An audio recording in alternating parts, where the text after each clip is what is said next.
It's the search for answers that has brought us here together today. My name is Eric Worre, and for almost 30 years I've been an entrepreneur, struggling at times, but ultimately succeeding. As a best-selling author, speaker, and business owner, I've spent my entire career helping millions of people around the world to become entrepreneurs. And I believe strongly that there is, in fact, a better way when it comes to how we make a living. The career landscape has changed dramatically, and many are still working in a model that is completely out of date. What worked for previous generations isn't working as well for people today. In this film, we're going to explore 3 important questions. First, what's really going on in our working world today? Second, in this new economy, is it better to become an entrepreneur, or is it safer to work for someone else? And third, if a person decides to become an entrepreneur and start their own business, how can they do it without taking on massive risk? To help in this journey, I've brought together some of the greatest experts and thought leaders in the field of entrepreneurship to share the real facts with you. My intention is to give you new information that will allow you to make choices that are not limited by an old, outdated model. Let's start by understanding what's going on in our working world today.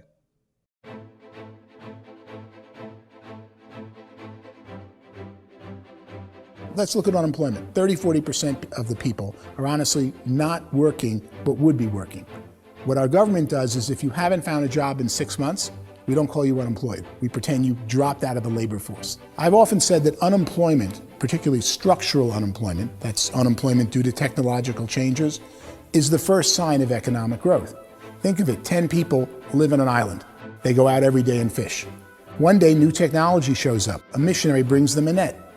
Now, using the net, one pilots the boat, one throws the net. 2 fishermen can do all the work 10 used to. That's a 500% increase in productivity, 2 doing the work of 10, in one day. You don't have to learn a lot to learn how to throw a net instead of throw a fishing line. The island's got a big problem, 80% unemployment. But the island still has all the wealth of the fish because the 2 people produce as much fish as 10 did. Now, of course, looking back in history, these changes used to take thousands of years.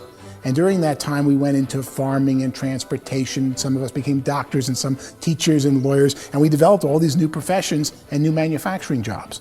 Today, these changes are occurring literally in one day when a new technological advance occurs, and we don't have the social structures to deal with it or to retrain the unemployed people. So one of the things that I think is interesting as I travel across the country and really travel around the world is the way that we work and the way we get paid for work is changing pretty dramatically. On a global basis, everything is being turned upside down because of the rapidly advancing technologies. They are eliminating many jobs, and we have been left with many people not prepared for the jobs that exist. A lot of demand in public companies was to squeeze out all the fat and to get just as much margin as we possibly could, and fat equals humans. So this idea of job security in information age is so obsolete, but it's still taught inside our school system, and that's where the problem starts. There's no financial education in school system, and people are still trained to be employees to work for that paycheck. This is a chart on the middle class.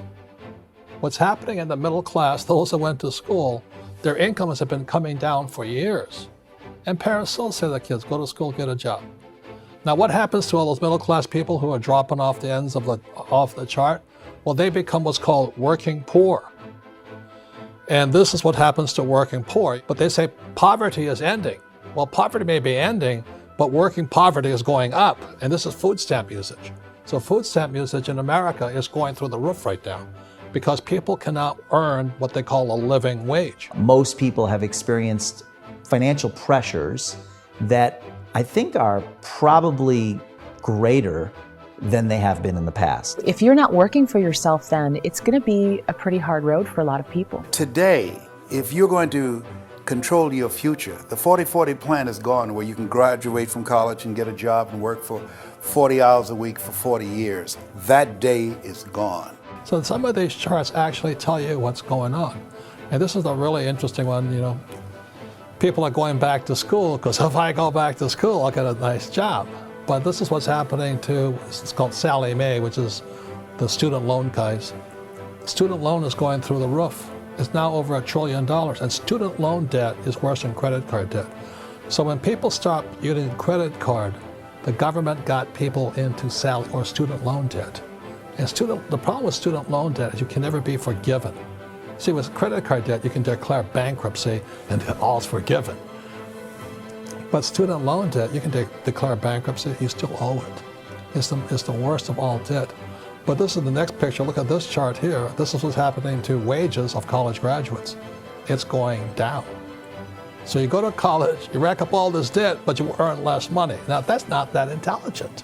Average person who's been working a lifetime in America today is ending their lifetime at 65 with about $41,000 in assets. They earned just enough to survive. I think in the United States we have something like 17 trillion in debt. That's just the federal government debt. We got another 2 in municipal and in other, let's call it almost 20 trillion government. We've got 40 trillion in private debt. That comes up to close to 60 trillion. When you then add something we never had before, what you were talking about, when we look at the unfunded portion of Social Security and primarily Medicare, Medicaid, that at the most conservative estimates from outside firms, Kleiner Perkins, 67 trillion and growing. That's more than all our other debt. There's less conservative estimates that say it's 84 trillion or higher. I added up conservatively $127 trillion in total debt. Debt is a financial drug. When you take it to excess, it's like taking a drug. Yeah, it makes you feel better, it enhances your performance, but at a huge cost, eventually it kills you. And so that's what happens. We keep doing more and more debt, and you get less and less results, just like a drug, until the debt gets so high that it crushes the whole system. That's where we're at, 8.2 times GDP. You know who I feel sorry for? I feel sorry for the person who dreads going to work, who is sick to their stomach on Monday morning, who hates their alarm clock, who gets a little glimmer of hope on a Wednesday because it's hump day and says, thank God it's Friday. And they live for those 2 days a week where they get to be themselves and they don't have to be around people they don't like, and they don't have to play the political game in the office, and they don't have to live this half life. The person that works 50 weeks a year just to be able to have the 2 weeks for vacation. And you know what happens to most of them nowadays? They don't have a vacation. They have a staycation. They have time off of work, but they don't get to go where they want to go because they're overextended. They've got all this debt. They got all this situation. They hate their alarm clock. They can't sleep until they're done. They have to spend most of their life in traffic. I feel sorry for that group of people because there's a better way. They just don't know it. I see this really interesting attempt at rugged individuality in a 6x8 rectangle. And I feel like you're all the same, except for the little push pins of the pictures. There's different pictures. Yours is named Jenny and his is named Sujara, but it's the same people. And this is how they are, and they're just like the zombies, and there's no joy in there, there's no fun. There's always like the wacky woman who decorates her cubicle, and that's the most she can do there. You got to give her credits, right? The wacky cubicle woman. The basis for their life is worry. I'm worried, maybe I'll get fired. I'm worried maybe my company will go out of business. I'm worried I can't keep spinning the plates on paying the bills. I'm worried about how do I send my kids to college. I'm worried, what if the transmission of my car breaks? That's 2 or 3, I can't fix it. People live in a sea of worry, and it eats at them. Those signs that people held up during the Depression didn't say looking for gainful employment in a cubicle. It said looking for work. Work is what we're looking for. Job is just a unit of measurement.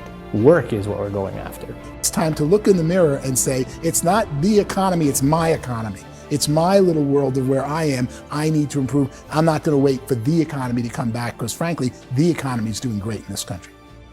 So I'm here on Wall Street, the financial center of the universe, the financial capital of the world. This is where most people's money goes to at least be held for a time, right?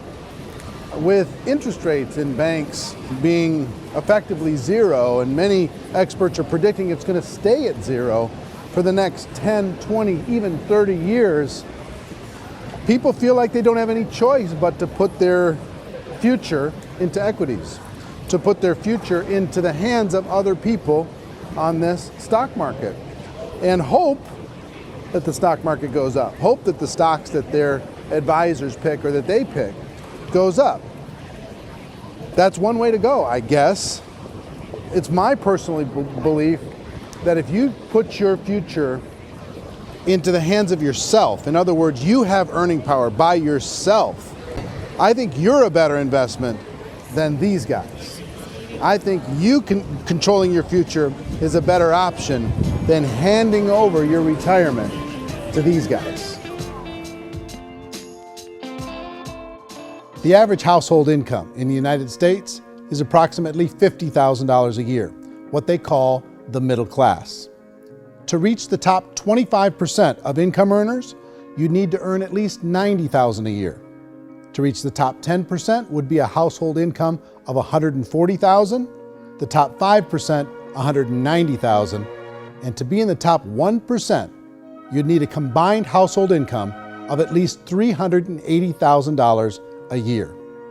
So here's the question. What do you think would give you the best chance to move up and get to the top 10%, the top 5%, the top 1% or beyond? In my opinion, and in the opinion of many, many experts, the answer is to become an entrepreneur, to become your own boss.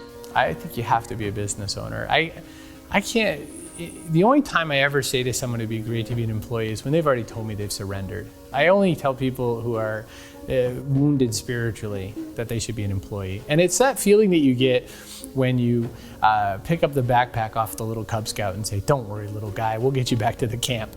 You know, it is in no way a kindness when I tell someone they'd be a great employee. The other status symbol really increasingly is lifestyle. And people who can own their own business, maybe even work out of their house, that I tell you, people admire that. Like, gosh, I wish I could do that. The spirit of the entrepreneur is to be a risk taker and to be resourceful and unstoppable and to have a vision of yourself beyond where you are and not willing to settle for life as it is. You think about the great entrepreneurs, they're visionary, they have heart, they're willing to do today what others won't so they can do tomorrow what others can't. Personally, I don't think of the new economy, the old economy. I create my own economy. The entrepreneur's in control. I decide what the economy is going to be like. In the world of entrepreneurship, there are no limits. You can make as much as you want, depending on how much you want to work and how smart you are and how great a team you put together. There's no more lifetime rewarding business than being an entrepreneur. Why in America, where anyone could be anything, would people want to give up their freedom and become effectively a modern-day slave, told shut up and be here every morning at 7:30, leave at 5:30, and do what I tell you? If people decide to become an entrepreneur and work for themselves, they have some traditional options, but they're riskier than you might think. Any kind of a retail business, retail build-outs is extremely expensive. Even just these small little yogurt stores where they're putting little yogurt machines and you get all the different flavors, you're spending $200,000, $300,000, $400,000 to open a yogurt shop. I would love to buy a Dunkin' Donuts, but it's $500,000 or so to start. I don't quite have that just in case money. Risking lose it all, and most guys do 2 or 3 times, and even big guys like Branson, because I'm such a fan of his, half his companies don't work. If you make $1 million, your problems are going to go. If you make $1 billion, your problems are really going to go. Just the opposite. You and I know when you're making $1 million, you got $1 million responsibilities. You make $1 billion, you got 1,000 times $1 million responsibilities. And most people say, I'd love to be my own boss. 70% of Americans would love to be their own boss, according to recent polls. But they don't know how to get there. Because what are you going to do? One, you could buy an existing business. If somebody's selling an existing business, you have to ask why. Usually because it's probably hard. It's probably not making as much money as they hope. 2, they could buy a franchise. A little less risk, proven system, but it's expensive to be able to do that. 3, they could start something from scratch. And that's where a lot of people feel like, I don't have the chops to do it. I don't have the money. I don't have the product idea. I don't have the expertise. I don't have whatever it's going to take to be able to get there, and I can't risk my family to do it. So, 4th, they could become an investor. A lot of people in this town invest to try and figure out a way, but you got to be pretty smart with that game too, right? Venture capitalists, who are the very best and most sophisticated in investing in new breakthrough businesses, make it on 1 out of 11. That means 10 out of 11 are mediocre or fail. Most of them fail. That's the risk there. An angel investor is lucky to get 1 out of 15 or 20. A business is a team sport. Like, I have to have accountants, I have to have engineers, I have to have system designers, I have to have sales, marketing, I have to have accounting, I have to have mission statements, I have to have legal and all that. The average Joe Schmo, even me, I go out there, I don't have the skills to put a business together. I think the bottom line for the 4 traditional options is they take money, sometimes a lot of it. They take expertise, and they take time. All of that adds up to just too much risk for most people. I bought a business from somebody else and it was a lot of work. And you start wondering, what did I just buy? Because I guess ultimately I own your email list and I just overpaid for it. People that start their own business, they spend a lot of money, they spend a lot of time, a lot of effort to get things started. And the more you invest on the upfront, the harder you typically work at it. I can tell you what the success rate is of a restaurant. What is it? They're crazy enough. About 90% of them fail. About 90%, in how quickly? Year or less. Wow. And if we're talking non-franchise, we're talking franchise, Sure. That's totally different. Yeah. But our students aren't getting franchise restaurants. You got to invest the big money. Exactly. And with someone like McDonald's, you've had to work with the company for a long period of time, really know the To even have a inside chance at investing $1 business. million. Have a chance, and it's a slim chance. What if there was a way that you had all the proven aspects, the comfort aspects, and you could still control your own life? What if there was both? In other words, you didn't have to create everything from scratch. You didn't have to be a super leader. All you had to do, what if there was a proven product already? You didn't have to create the product. And there's a proven system already, proven training already. Everything except an employer. That was the only thing that you didn't have. Do you think more people would be open to working for themselves in that environment?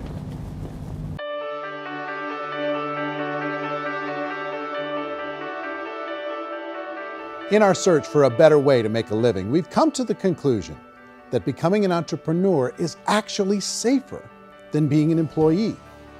And through our look at the entrepreneurial options, one particular path kept coming up from expert after expert.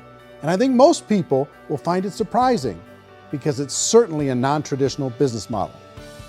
That model is for people to start their own business and become an entrepreneur through the creation of a network marketing business.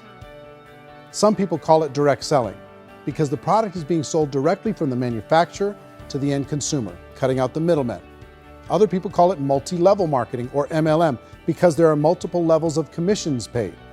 The most common term today is network marketing, because network marketing best describes using a large group of independent distributors, independent entrepreneurs, to move a product or service more efficiently. So my friend here, Donald Trump, and I, we always write about the network marketing industry. And the reason we support the network marketing industry is because it really is a business school for entrepreneurs. Because most people come out of school looking for a paycheck. Oh, that's terrible. I went to network marketing like that. I think if it didn't exist, we should invent it. It is that good. I think direct selling is a great way to do business today. It's very easy to get into that industry, and you can be self-employed, be in effect an entrepreneur. When we see multi-billionaires adding network marketing companies to their portfolio of companies, that would be a clue. When we see people who are very famous authors and very famous business people endorsing the industry, that would be a clue. These network marketing companies aren't $50 million companies, they're billions and billions of dollars. They lead the stock market, they're major companies. When we're gonna get it? You know, and you're going to school to work for a paycheck, but if you want to be rich, be an entrepreneur, and network marketing gives you the spirit to be an entrepreneur. A traditional company will spend up to 50% of their total revenue on marketing. Network marketing companies use a different approach. Instead of having all that extensive marketing expense, they utilize a network of independent distributors to do the marketing for them. Now, why do they do this? First, because word-of-mouth advertising is so much more effective today than traditional media advertising. Second, some products need to be explained or demonstrated, and an independent salesperson can do that more effectively than an ad campaign. Third, it's completely efficient. The company only pays for the marketing of their product if a sale happens and not before. Imagine if Amazon allowed you to become an independent distributor and paid out 40% of its revenue to that distributor group. All you had to do as a distributor was recommend a product, and if a person bought it on Amazon, Amazon would take care of all the logistics and you'd get paid for bringing the customer. Now imagine you got paid for every purchase that customer made for the rest of their lives. Well, Amazon doesn't offer this option, but network marketing companies do. 85% of all buying decisions in our society are made as a result of word of mouth or reputation. We're recommending things to each other all the time. You know, who's your dentist? Who's your doctor? Who's your lawyer? What detergent, are you using? What legal system are you using? What product are you using? We're talking to each other about the things that we love anyway. When you go into a big box retailer, you're lucky if the clerk looks you in the eye, much less gives you any detailed or accurate information about what you're purchasing.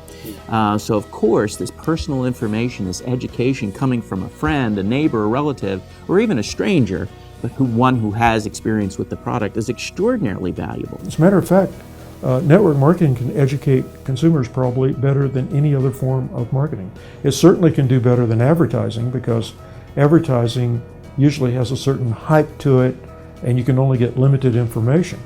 So, network marketing trumps advertising. If you were a typical sales company and you wanted to sell $1 million a month worth of product, you might go find 100 superstar salespeople.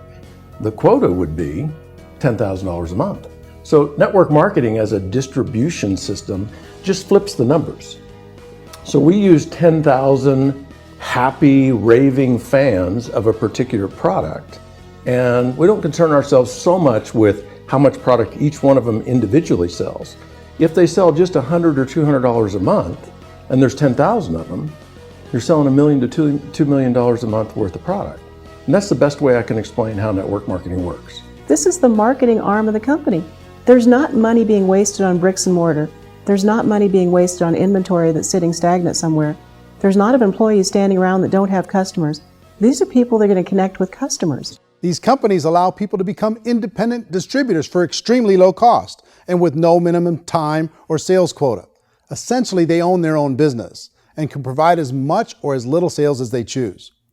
In other words, the distributor gets all the benefits of traditional business ownership without the risk. The advantage of network marketing is the ease of entry, the low risk, and the low startup cost, because almost everything else has very high risk. You can get in for a minimal investment. You're buying into a system that's already been proven, products or services that have been proven to work. The keys to network marketing is providing an opportunity for the masses to get involved, providing an opportunity for the average person who doesn't have the resources to start their own business. All of this so far is fairly straightforward, but network marketing offers another benefit, and it's this benefit that makes it so interesting for entrepreneurs. Network marketing allows a distributor to build their own network of other distributors and then compensates them on the sales created by that entire group. Direct selling is, at its base, very simple. It's the sale of a product or service to an individual on a face-to-face, one-on-one basis, just the way we're talking right now. But there's an important element as well, and that's the offering in conjunction with that sale of product, the offering of an opportunity for someone to make something of themselves. No matter what your social status is, no matter what language that you speak, I mean, look how many unbelievable people are becoming successful that speak every kind of language out there. What an awesome gift to give the world. Instead of having to work your way up in a system and prove that you could be a sales manager, they just decided everybody can be a sales manager. Everybody gets to build a sales team from day one. And so what that brought into the system of growth as a direct selling company is the concept of compounding or geometric progression.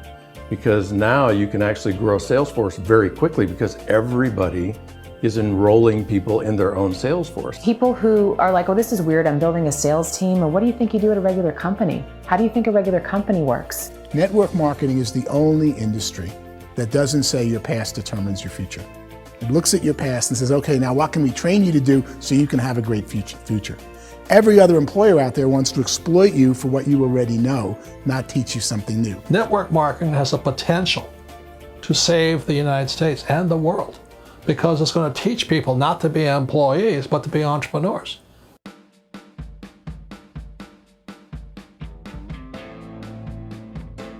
According to the Direct Selling Association, if you add up all the network marketing companies around the world, they combine to do over $178 billion a year in retail sales.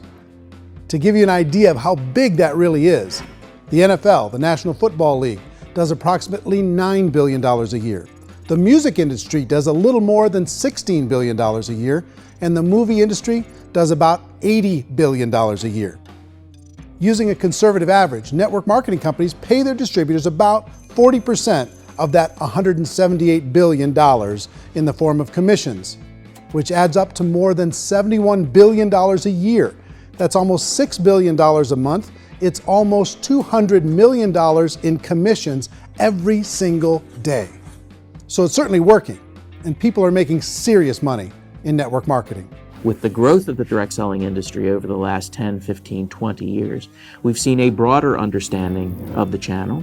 We have seen more and more people getting involved in the business, so our penetration in the marketplace has increased, and thus the understanding in the marketplace of who we are has increased. And we've seen non-direct selling companies look at the direct selling model and say, something's going on there. People are making money, companies are being profitable, individuals are being motivated, product is being delivered to market. Maybe we should explore this. Some people think only the people at the top make money. Well, let's take a look at that as well. In the network marketing profession, there are roughly 500 people in the world who earn over $1 million a year. If you round that number up to $2 million a year, that adds up to about $1 billion a year. That takes the $71 billion paid out each year down to $70 billion.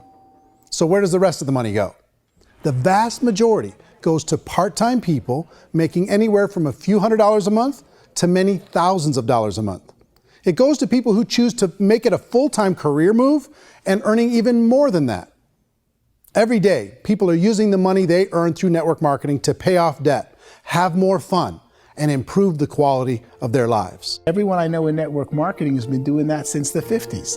They go to work when they want to go to work. They stop working when they want to take time with their children to have a leisurely breakfast and discuss issues and drive them to school. They go back to work when they get home, wherever they're working out of. The biggest thing that I've seen is people that have become much happier in their life. MLM has probably made more millionaires of more people in more countries, and I've spoken to them in 67 countries than any other single form of business, starting from nothing. If they have a choice between working a job for the next 10 years or working a network marketing business for the next 10 years, the result of working the network marketing business will be better. A lot of people within the industry go on and make this a career and do extremely well at it. Network marketing has been nothing but good for everyone I know that's been involved with it because they did it seriously and they played full out and they've been very successful. It's been a constant barrage of success stories and people showing off stuff that they got as a result of it. How many people are involved? Approximately 16 million Americans and 96 million people around the world are currently participating in network marketing. And in a recent poll, 82% of those people report a good, very good, or excellent experience with network marketing. So people are happy.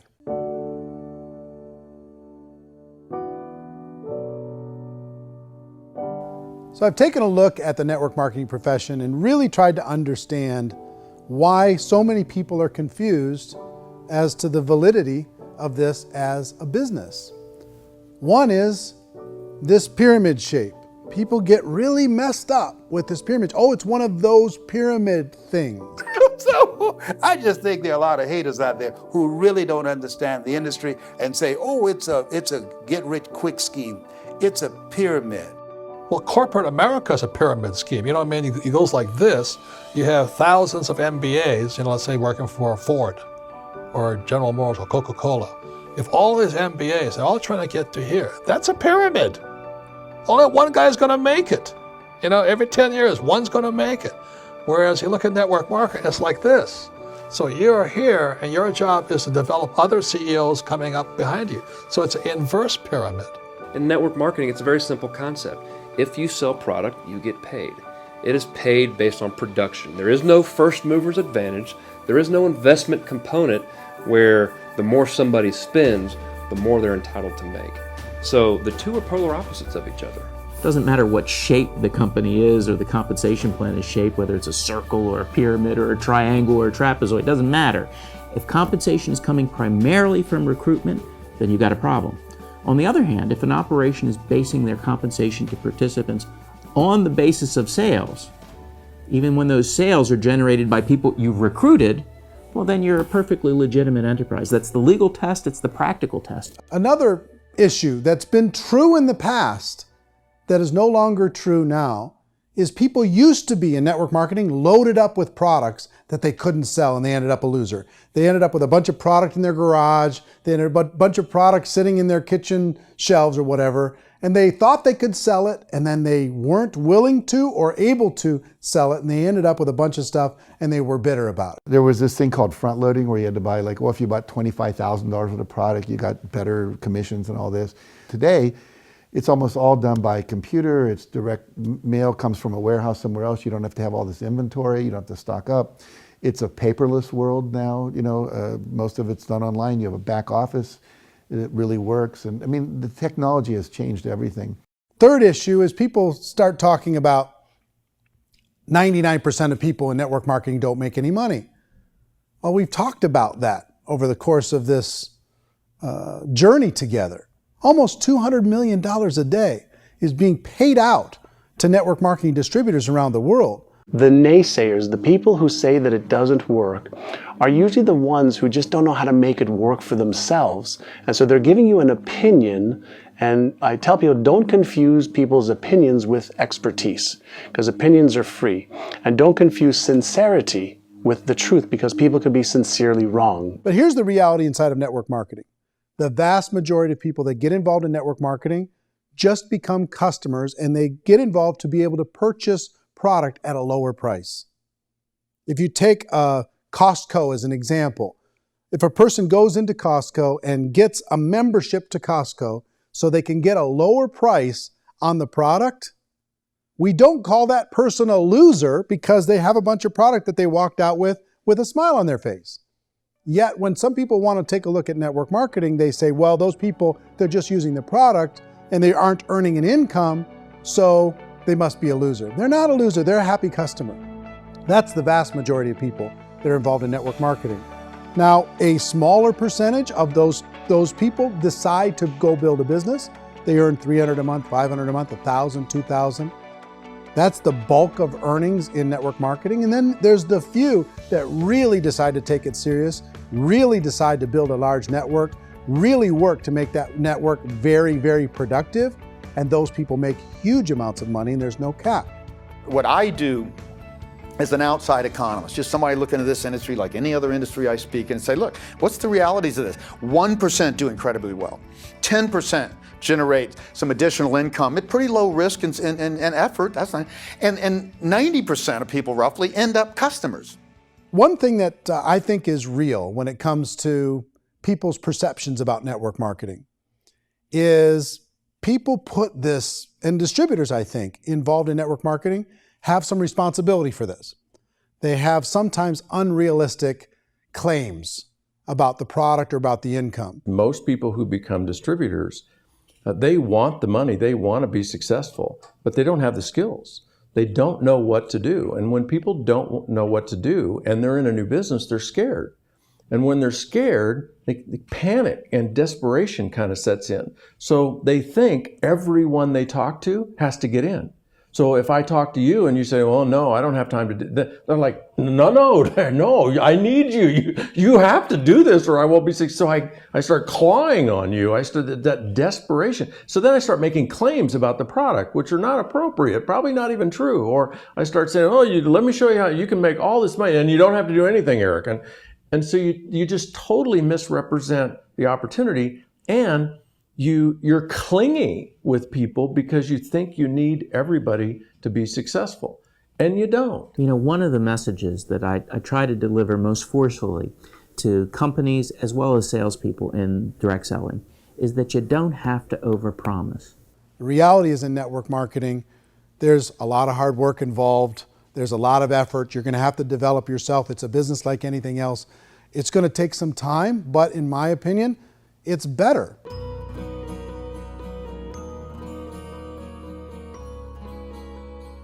It's light years better for people starting today than it was even 5 years ago. I think it's more widely accepted now, and people understand it is a business. It is being an entrepreneur. It is being a business owner. Our belief system is based upon our evaluation of something, and frequently if we reevaluate a situation, our belief about that situation will change. The industry has changed and it's grown up. It's totally transformed. You've got young people today that have grown up with social media, and they understand networks. They understand how people are connected through technology, and they understand how money flows through those networks. So when they see network marketing, they don't see it the way their parents saw it. And we've all learned, the larger industry that you represent, has all learned from those mistakes and flaws and errors that have happened early on. Early algorithms didn't work the right way. That's all fixed. It's like when they design a computer program, they design the program, then they run it, and then they go back through and they debug it. The MLM industry has been debugged. This is the day of being virtual, being able to run a business from your mobile phone. I mean, it's incredible. Companies are getting smarter. They're implementing more consumer protections. They're implementing more compliance training. They're doing more with respect to product research. If you do get involved and you make purchases of inventory, even on a voluntary basis, if you decide that this business is not for you, you can leave and have that inventory repurchased by the company. There's no other business that offers that kind of protection on a voluntary, self-regulatory basis.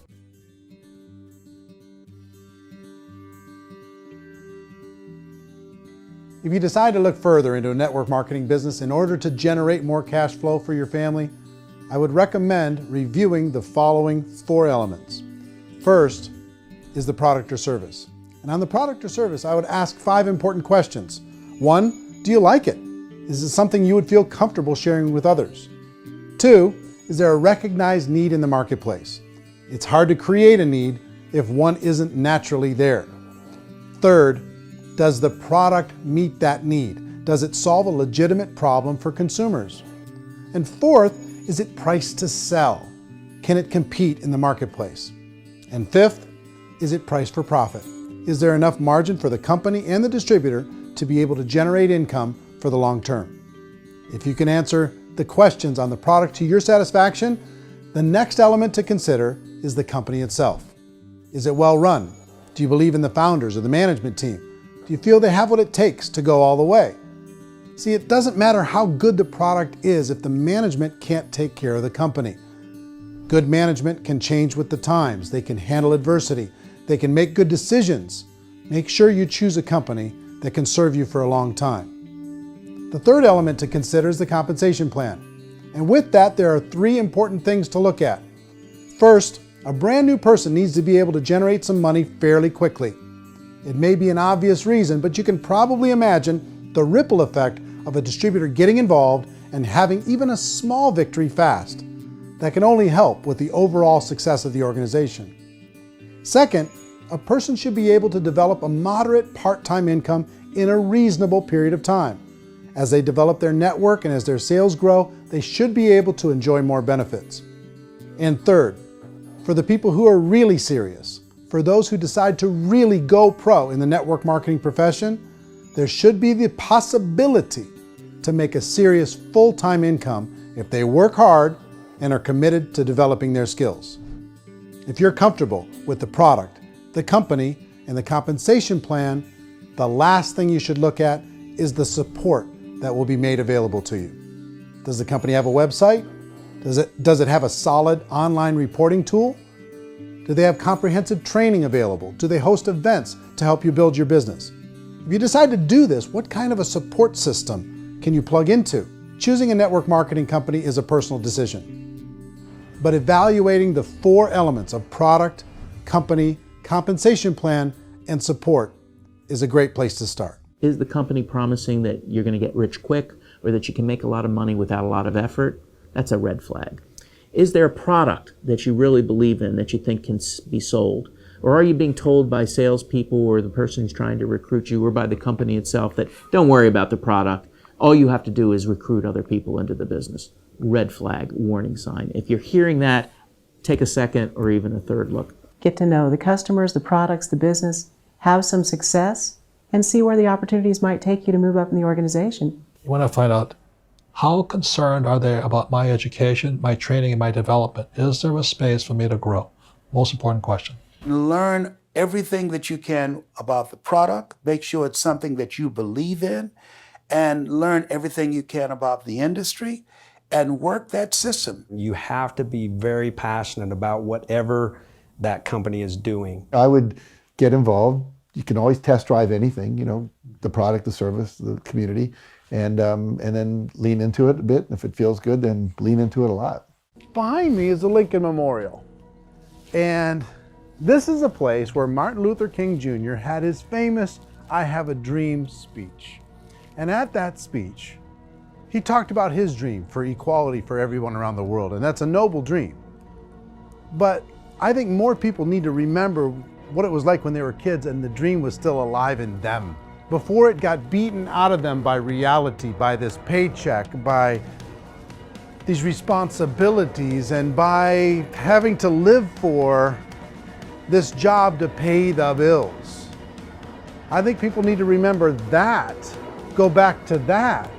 Once they know that there's a better way, I think their future is going to be much brighter. They can live a better life.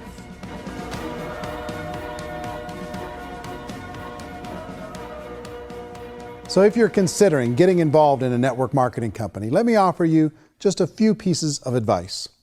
First, network marketing isn't perfect. It's emotional, it's challenging. Like any entrepreneurial venture, it can have its up days and its down days. But if you have an entrepreneurial bone in your body, it's just better. Second, if you're gonna do it, decide to be professional. Decide to go pro. It's better to do that than just be this amateur sticking your toe in the water.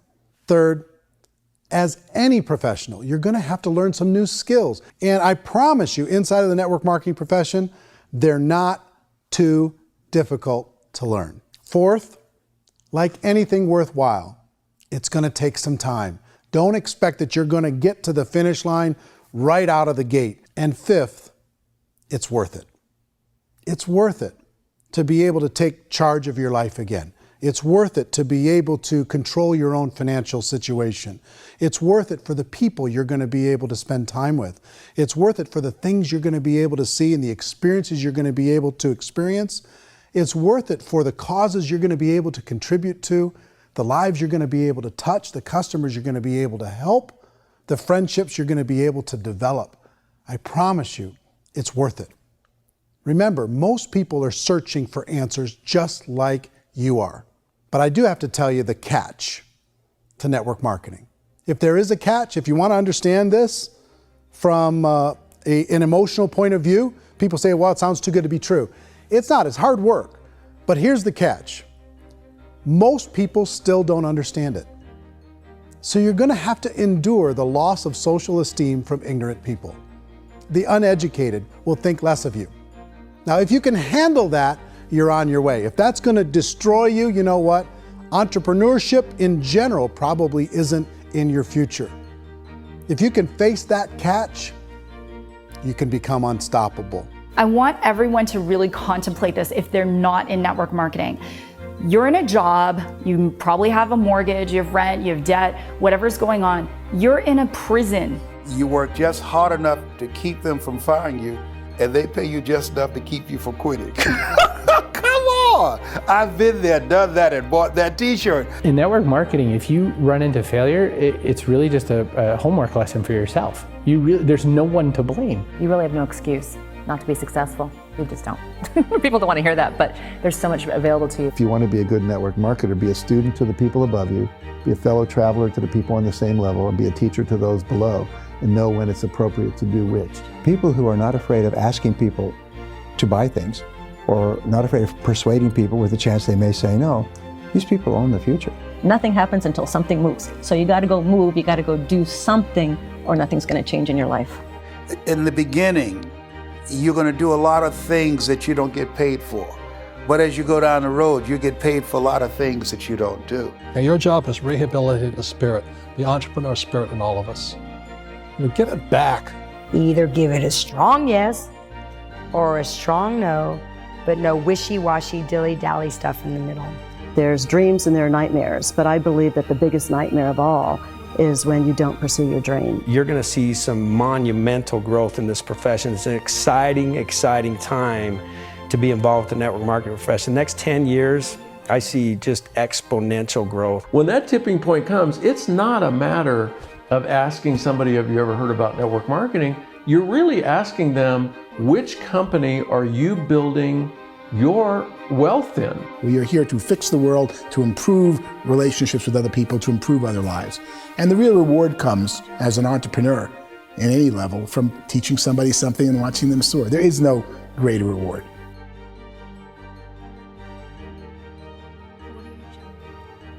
Life's too short to spend it living someone else's dream instead of your own. It's too short to spend it living at a fraction of your potential. Can being an entrepreneur be a challenge at times? Sure. But here's what you get in exchange. It can be yours. Something that you built, something that you created, something that you made happen. This balloon represents your dream. It represents entrepreneurship. My wish for all of you is that you would reach out and grab it. The choice is up to you.